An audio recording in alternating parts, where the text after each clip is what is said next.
আজকে দেখছি ছবি তোলার ধুম পড়ে গিয়েছে। কেন এত ছবি তুলছি আমরা বুঝতেও পারলাম না। হ্যালো গাইজ, আসসালামু আলাইকুম। সবাই কেমন আছেন? আশা করি সবাই ভালো আছেন, আমিও ভালো আছি। আজকে কিন্তু আমরা সবাই মিলে প্রচুর পরিমাণে ছবি তুলছি। ছবি কেন তুলছি সেটা আমি আপনাদেরকে পরেই না হয় বলছি। আজকে কোনো অকেশন ছিল না বা কোনো উৎসব ছিল না, তারপরেও আমরা সবাই মিলে প্রচুর পরিমাণে ছবি তুললাম। ছবি তুলতে কিন্তু সবারই ভালো লাগে, আর ছবি না তুললে সারাদিনে আমাদের জানি কেমন ফাঁকা ফাঁকা। যেহেতু ভিডিওগ্রাফি এবং ছবি নিয়ে কাজ করে থাকি, সেক্ষেত্রে কিন্তু আমাদেরকে ছবি তুলতে হয়। এদিকে দেখছি অফিস রুমে কিন্তু আমাদের রুহুল ভাই ঘুমিয়ে আছে। সে আমার ভিডিও করা দেখে চমকে গেছে যে ভাই আমার ভিডিও আপনি করলেন কেন? আমি ঘুমানোর ভিডিও আমি করতে দিব। এই তো দেখতে পাচ্ছেন মোস্তাফিজ ভাই কিন্তু অলরেডি ছবি তুলে ফেলেছে কয়েকটি। তারপরে রুহুল ভাই আবার গেঞ্জিটা চেঞ্জ করে আসলো এবং ছবি তোলার রুহুল ভাই খুবই পোজ দিচ্ছে ছবি তোলার জন্য এবং খুব স্টাইল করছে। বুঝতেই পারছেন যে কিভাবে ছবি তুলবে আমাকে বারবার বলছে। এদিকে মশিউর ভাই এবং মোস্তাফিজ ভাই বাহিরে যে দেখি যে বসে আছে, তারা কিন্তু একটি টং দোকানে বসে আছে। কেন বসে আছে আপনারা বুঝতেই পারছেন। আর আমাদের অলকার মোড়ের ভিডিওটা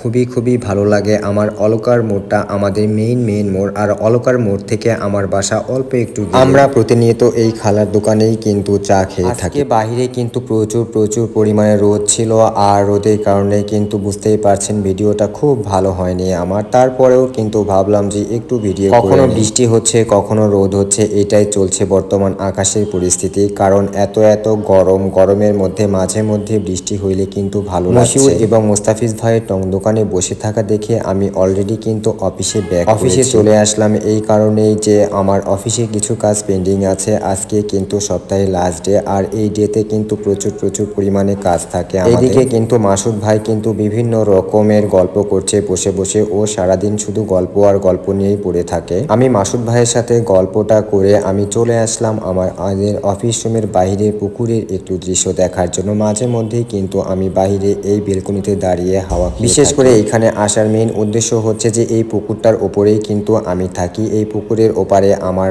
যে বাসাটি আছে সেখানে কিন্তু আমি আমার বাসা থেকে কিন্তু অফিসে আসতে মাত্র 2 মিনিট থেকে 3 মিনিট টাইম লাগে। তারপরে দেখছি যে আমাদের ফজলু ভাই কিন্তু চা তৈরি করছে। আমি বললাম যে ভাইয়া আমাকে একটু চা। আর ফজলু ভাইয়ের হাতের চা কিন্তু অনেক টেস্টি হয়। আর ফজলু ভাইয়ের হাতের চা আমি সবসময় খাই। ভাই যখনই বলে যে ভাই চা করব, তখনই কিন্তু আমি বলি যে আমাকে 1 কাপ চা। আর বাইরে চা খাওয়ার তেমন অভ্যাস আমার নেই। যখন বাসায় চা করে তখন খেয়ে থাকি, আর অফিসে চা বা কফি খেয়ে থাকি। সো গাইজ, আজকে আর বেশি টাইম নিব না। সবাই ভালো থাকবেন, সুস্থ থাকবেন। আমার জন্য সবাই দোয়া করবেন, সবার জন্য আমি দোয়া করি। আসসালামু আলাইকুম। সবার জন্য অল টাইম দোয়া থাকলো, আমার বুক ভরা ভালোবাসা।